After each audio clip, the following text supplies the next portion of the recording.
calling City of Pontiac versus Philip Colton, case number 23 TRD 802. Good morning. Mr. Colton, did you understand all of the rights and plea options I explained to everyone? For the most part, if I'm not wrong, I am entitled to a crash report or an accident report, I should say. Well, if you're not wrong, then you want to plead not guilty today, right? Yes. Okay, so, and that can be obtained by you and or your attorney from the law director or the prosecutor. I have asked a bunch of records and it's not available. Okay, well, we can deal with that later. This is your initial appearance hearing. Did you have any questions about the rights and plea options I explained to you earlier? Yes. Did you receive a copy of this traffic citation that was issued on November 4th, 2020? Yes. Okay, you are charged with one count of stopping after or failing to stop after an accident or leaving the scene of crash or accident. A violation of section 335.12A1 of the Pontiac City Ordinances. If you're convicted of this offense, it's first-degree misdemeanor. If you're convicted of this offense, you face a maximum 6 months in jail, and a maximum fine of $1,000. Do you understand that? Yes.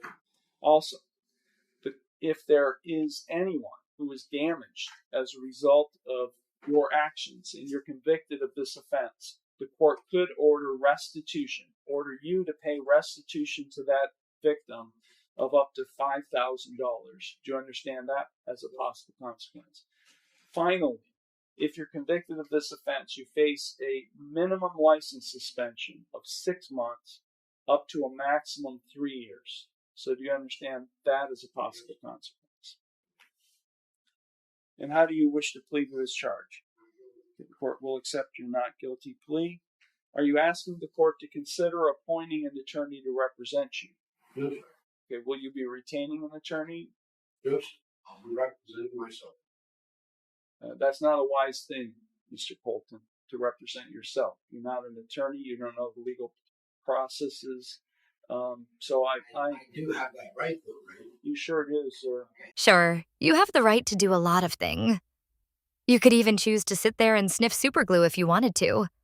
But having the right to do something doesn't magically make it smart. Representing yourself in a criminal case, where months in jail, crushing fines, and the suspension of your driving privileges are hanging over your head, falls squarely into the category of something you can do, but absolutely shouldn't. It's reckless, it's naive, and it's a fast track to making a bad situation far worse. So you wish to represent yourself? Yes.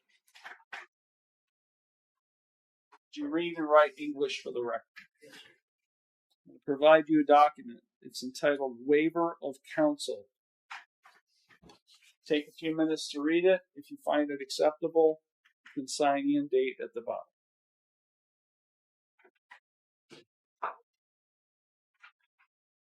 Court finds the defendant has executed in open court the written waiver of counsel document. In this case, Mr. Colton has decided to represent himself, so he will be pro se.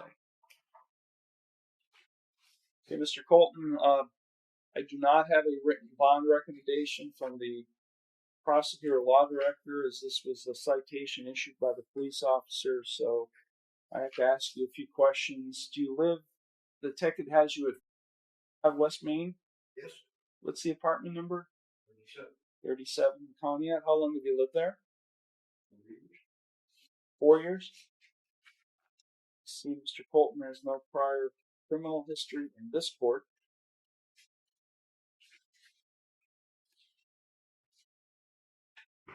His last traffic violation was back in 2008. Mr. Colton does not represent to be a flight risk. I will set bond in the amount of $5,000 personal recognizance. And I will set this case for a pre-trial conference in the near future. We're being released on your own recognizance, Mr. Colton. You're going to go, when you leave the courtroom, you're going to go to the clerk's window. They're going to give you a date and time for your next hearing. That will be the only notice you receive from the court, so make sure you put it on your calendar. If you fail to appear for that hearing, I'll revoke your bond and then I'll issue a bench warrant for your arrest. Okay?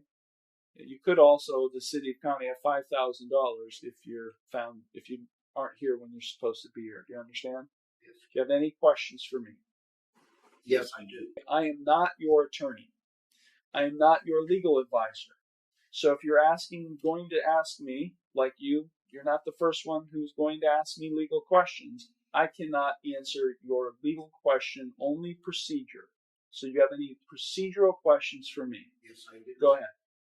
I would like to know why I am not getting an accident report. Mr. Colton, you're going to represent yourself. There are what we call rules of discovery.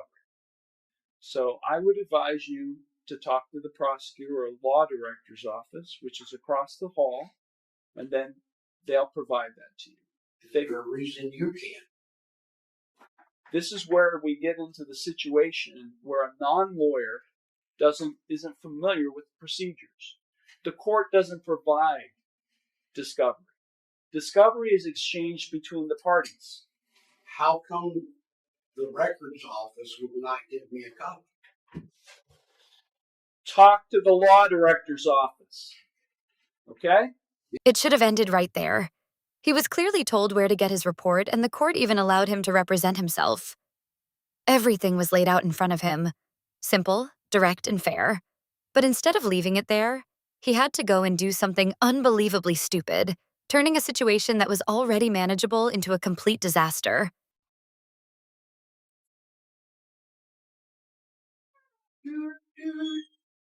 Get back in here. Sir, get back reported.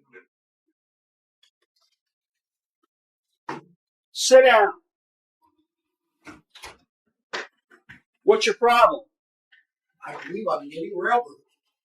You just pled not guilty to a charge. I found you not guilty. I've accepted the not guilty plea. Be quiet! Be quiet! Or I'll hold you in contempt of court.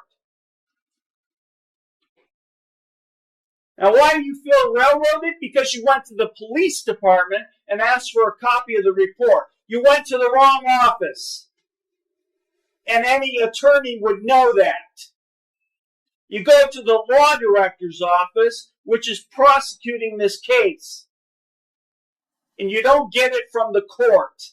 Any attorney knows that. You might want to reconsider representing yourself, Mr. Colton. Okay. Do you have any other noises you want to make before you leave this courtroom? Then get out of here without making a noise.